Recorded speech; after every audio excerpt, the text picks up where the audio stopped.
Hey guys, it's back with JohnyTechReview, and I hope you guys are all doing well. So previously, I did a review on a Podofo Android and CarPlay device. That one I bought with my own money. It was roughly about 60 bucks, and I posted a video on my channel, and everyone seemed to like it. And it's a really good product. I still use it today. And then later, down the road, a few months later, Podofo reached out to me, and they were like, "Hey, I saw your videos. Are you interested in review of one of our other products?" And I was like, sure. There was one on your website I'm kind of interested in, and that one was this one right here. So what set this one apart from the other one is that the other one is just a simple CarPlay and Android Auto device, where this one has actually a full Android OS on it. So you can switch between the two OS, or rather the CarPlay and Android Auto is just an app on the Android OS here. So this one run a full Android version. The model number here you should be aware of is TA6MP5, and some of the functionality of this is, of course, again, full Android, CarPlay and Android Auto, and it also has a built-in camera in the back. I'm going to show the unit right now. The camera right here, this is a dash cam. This is like a 2K quality, and then it has a second dash cam that you can hook up into this hole here. It also has built-in GPS, so that way you can just use Google Map instead of using your phone. You can just use Google Map, download the map offline or something like that, and then use the GPS reception. And of course, it can do audio out via Bluetooth, via the 3.5mm, and you can also go from your phone. So right now I have the unit off, and this unit comes with a cigarette adapter, and it say the voltage that it's looking for is 7 to 32 volt. It's pretty picky. In my car, I have a cigarette adapter that I have a bunch of USB-C port out, and I didn't like that one. However, I was able to use one of the other one, and it did work. But battery pack wise, I have this power delivery battery pack I bought a while back, and this one does work on it. And you can even see right now with this power plug-in, it doesn't want to come on. So I'm going to use the built-in cable. The built-in cable somehow worked better, and it has better, I guess it can match the power better, and it does come on. So I'm going to go ahead and do that. And you can see it immediately come on. It's like octa-core and mirror Android. And I'll show you how fast it boot up while we're talking. So here is the device. Yep. So from my perspective, I was pretty happy with the basic Podofo version.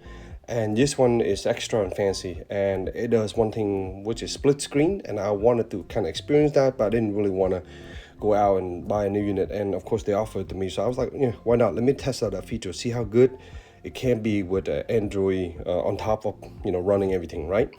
So that was my mindset going to this unit, that I will get more functionality. Maybe I can watch videos, some music, while also have CarPlay. So that's what I went in with.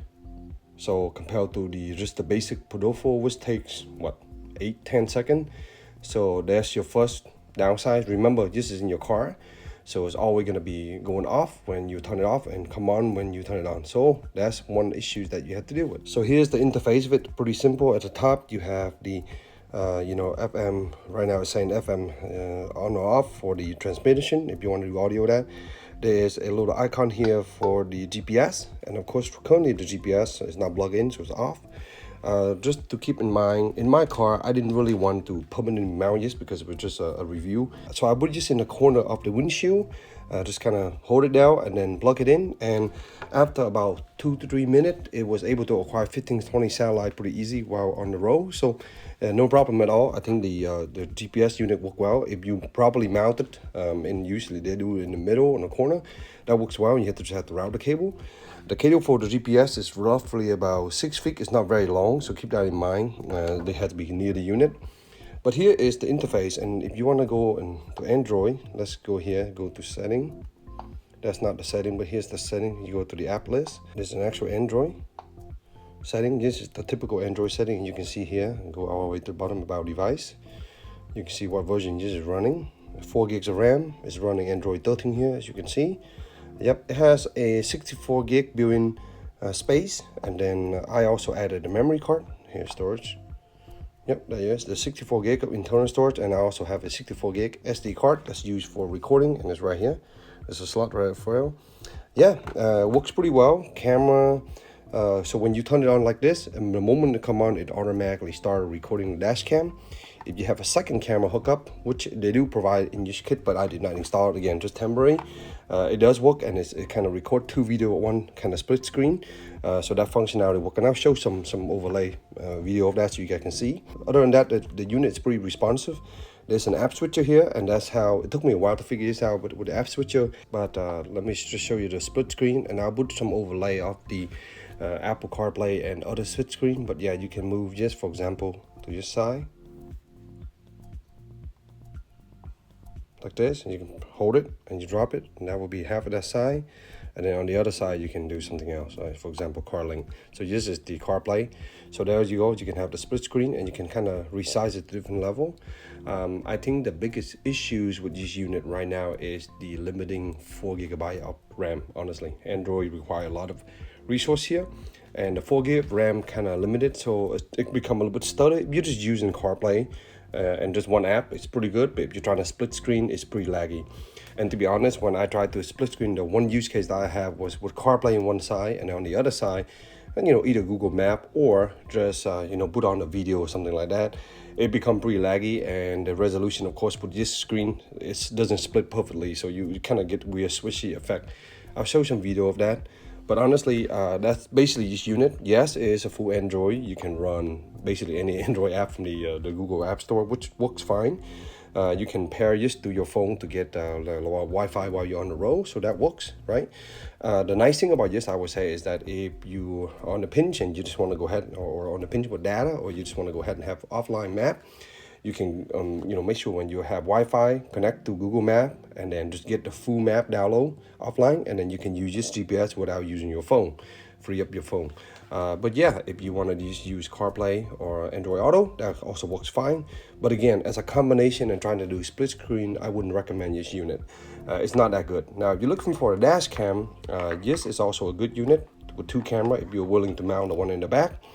My biggest concern with this setup right now is that with the camera, the way it's mounted right now, you see the base there, it comes with a few stickers and you can move it around. My car I was using this in was a Honda Odyssey, which has a kind of a high bum hood. I have a lot of screen already, and if I put this on top, it kind of pretty distracting.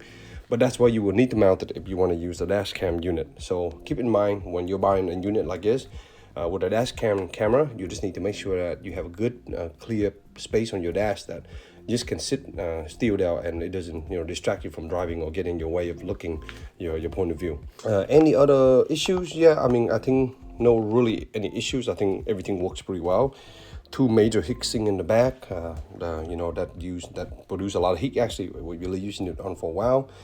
I would say if you're looking for just a CarPlay or Android Auto, buy the basic unit without Android, and you will come with it will perform a lot faster. And if you really want to have a lot more application and stuff like that, okay, a unit like this is help, but maybe look for one that has like 8 gigs of RAM, because 4 gig is pretty limiting. And of course, this come with a dash cam. So for the price, you're getting a lot, right? You think about it, this dash cam, rear camera, GPS module, and then you also have full Android. So I mean, for the price, it's quite good if that's what you're looking for. But again, in my use case, I wouldn't use it that way. Other than that, there's no other issues. Just a lag stutter here and there. But using it as a CarPlay and Android device, no problem at all. So yeah, pretty good unit. But again, this is about $150 right now. The basic version is about $50 to $70. So keep that in mind. In terms of what you want to do with it. And I will just stick with the basic Android or CarPlay functionality on those basic unit. All right, guys, I hope that helped. Give me a thumb up if you like the video. Let me know if you have any question in the comment box down below. Consider subscribing for more future content. All right, thank you. Have a good day.